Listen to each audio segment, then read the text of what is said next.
Hi, my name's Matt Turner, and this is a story about CD and DVD duplication. Now, I started KURB Promotions in 2005. See, I'd been part of a bunch of guys trying to organise gigs and trying to run a record label. And what I'd learned was how to save money on posters and promotions and everything musicians need. This was just the time that social media was taking off. And I'd been on MySpace learning everything there was to know, including how to exploit vulnerabilities in the site to target the huge amount of semi-professional and amateur musicians that were joining the site to take advantage of this new form of online promotion, social media. And see, this is an important thing. It was new technology that allowed me to take advantage of new opportunities to grow my business in new ways. Not only was I using powerful new marketing techniques on MySpace, but I'd also taught myself some very strong search engine optimization and search engine advertising techniques that also put me at an advantage over my competitors, who were not in a position to understand the new marketing paradigm that was rapidly unfolding online. But new technology wasn't just affecting communications and marketing. It was also the reason the ability to reproduce CDs and DVDs was available to the consumer for the first time. CDs and DVDs no longer had to be reproduced in a factory. I could do it here in my spare room, slashing the entry costs faced by my competitors. I also made use of video marketing to present myself as the authoritative and trusted face of the business, and utilizing these effective, low-cost online marketing tools, I soon began attracting large organizations needing to distribute content at low price without the need for the high quality or durable media, as it was likely to only be used once. This business model has expanded over 10 years to be extremely successful, and I've done hundreds of thousands of discs for hundreds of different corporations, churches, charities, and of course musicians and filmmakers. But I knew when I started this business that there was a digital revolution taking place, and that soon CDs and DVDs would be obsolete. And that's why I'm making this video, because soon all of this will be history. It was only a tiny period in the history of media where CDs and DVDs were required to distribute digital content, and an even tinier point where the market became accessible to smaller content producers before digital went fully online, where I had already reached them with my marketing. It was a unique moment, intersecting cultural, media, and technical trends. But as the era of optical storage comes to an end, I end up asking myself, where does that leave me in my business?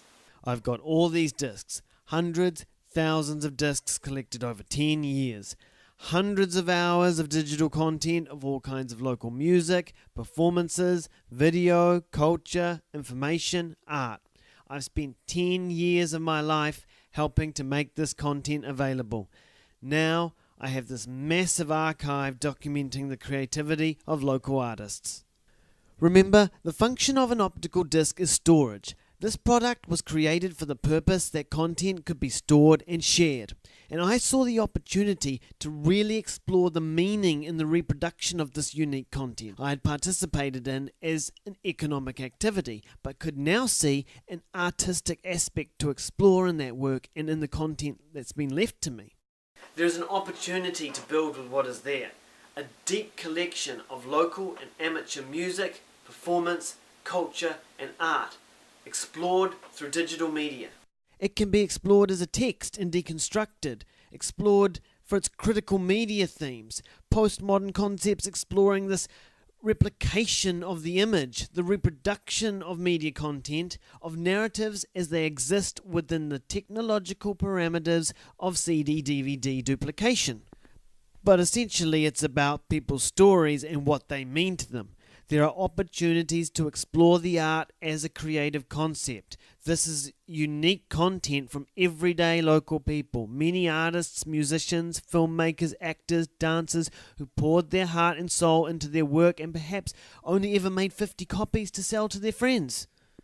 For me, to be able to initiate a project to explore this content and explore what it means artistically is my way of not only celebrating the raw vitality of those local unknowns, but seeing out my role in giving a purpose to it.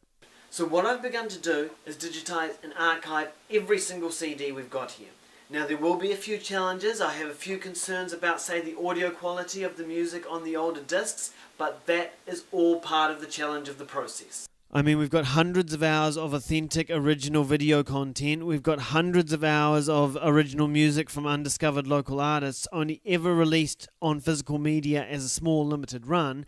And when you bring that down to a collection of exceptional tracks and you're using the video content to create unique video art to accompany them, you're starting to build a new narrative out of the content.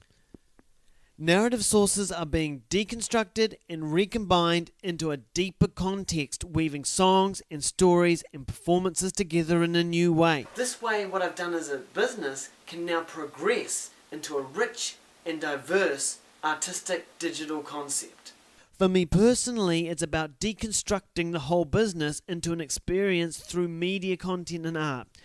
I'm talking about everything, the content, the equipment, every digital and physical aspect. That to me is the only resolution that makes sense. I'm drilling deep down into this reservoir of unique content of a time and place and era and sculpting a curated experience out of it that offers an accessible understanding to a new audience. The music and its video art accompaniment is just a start. I can see a short film concept that brings together these musical and performance narratives in an exceptional way.